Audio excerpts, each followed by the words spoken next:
Hi, my name's Shampel Savari. I'll be a teacher for Year 9 Digital Technologies. Basically, it's games design.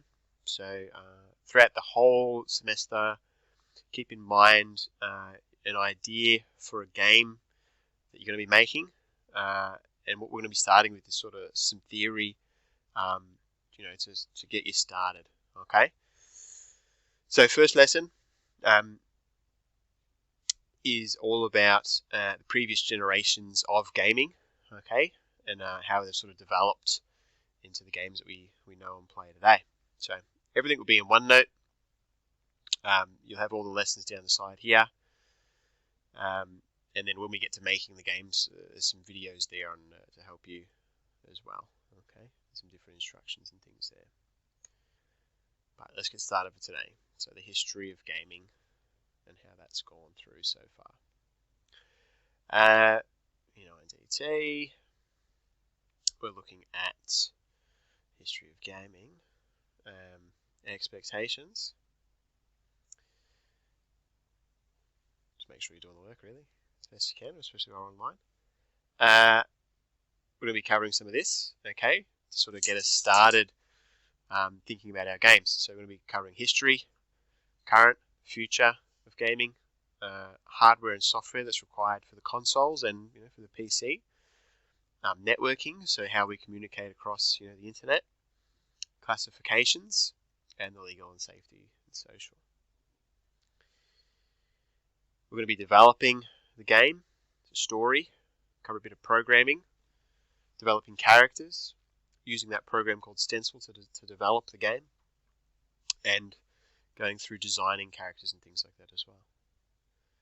There are 4 assessments, so usually some of them are marked, but while you're online it's just going to be basically S or N, okay, with some feedback with that.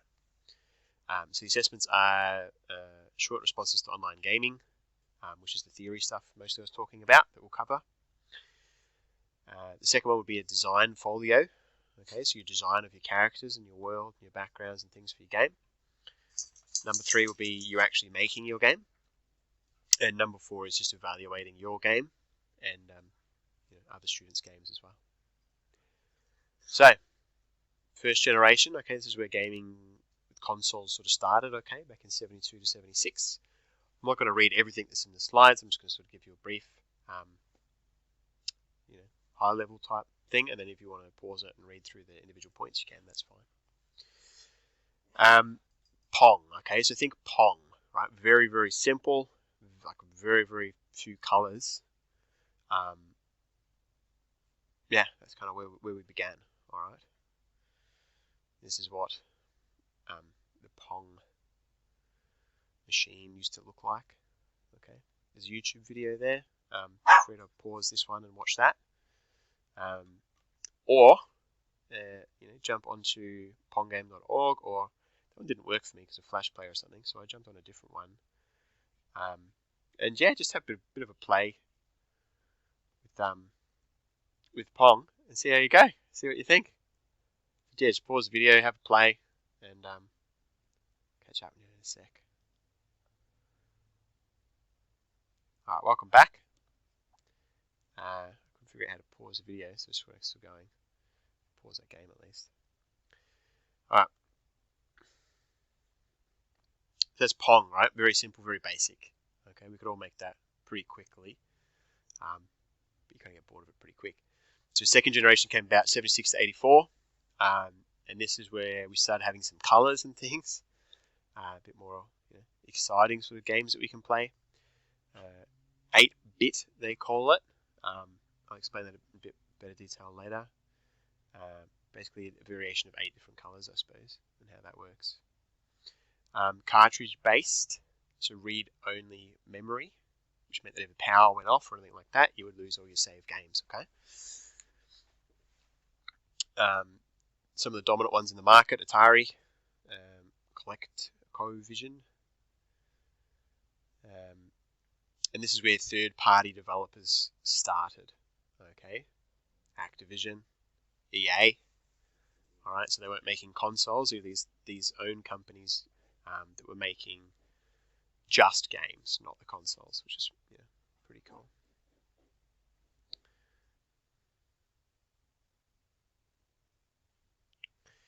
This is where handheld gaming started as well. Okay. Game and watch systems. This thing that looks like a TV remote control sort of come through as well. A few of them didn't really survive just because it was really bad design. Not many games on it. 82 large number of consoles appeared, and there was actually a bit of an oversupply, which resulted in a bit of a crash in the gaming market. Okay, till the third generation come in, 84 to 87, and this is where we see sort of some familiar faces sort of appearing, right? Nintendo versus Sega sort of come about as the major consoles, and obviously Mario, one that we can be familiar with. Here are some other ones that started during this time. So Zelda, another big one. Bomberman, it's pretty cool. Fourth generation was 87 and 93. Sega Mega Drive and the SNES. Okay, we saw these come about. 16-bit. The games are still all in 2D at this point. Some of them were trying to make it look a bit more 3D, but it was still very much 2D games, sort of side-scrolling sort of physics to the game, I suppose. In the fourth generation, 87 and 93, see the Game Boy come about, 89. And the use of peripherals. So Xbox 360 was not this generation, but peripherals started to come about. Okay, so things like the joysticks, steering wheels, that sort of thing, started coming about with the consoles. In the fifth generation, big jump here. So Sega Saturn, which I'd never really heard of. But then there's PlayStation, Nintendo 64, and this is where we start to see things like your 3D graphics, and you get the ability to save your game, and that sort of thing as well. Okay. Sixth generation, 98 to 2007, PlayStation 2, GameCube, Xbox, Dreamcast. Okay. Again, just improving hardware, improving the graphics, in terms of gameplay and that sort of stuff.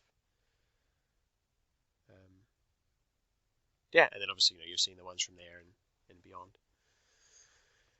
So, what usually happens now is we play some older games in the class at school, but it's a bit harder to do sort of in this setup. So if you have access to play any of the older style games, Sega, NES, feel free to give those a bit of a play, sort of not sure, maybe half an hour or something. And then once you've had a bit of a play of a couple of games, just want you to fill out this game review worksheet. Okay, so just the game, about the gameplay, any sounds that you could hear. Was it easy to play? Was it challenging? Did you enjoy it? Give it a rating out of 5. Okay, so we can just do that for 2 games, maybe one Sega, one NES, if you can somehow make that happen. To be awesome, but understandably it might not be that easy to do. So I'll put a link up here for Super Mario. Okay, which is obviously the Nintendo one. And there's this little emulator here that you can sort of play and get a bit of a feel.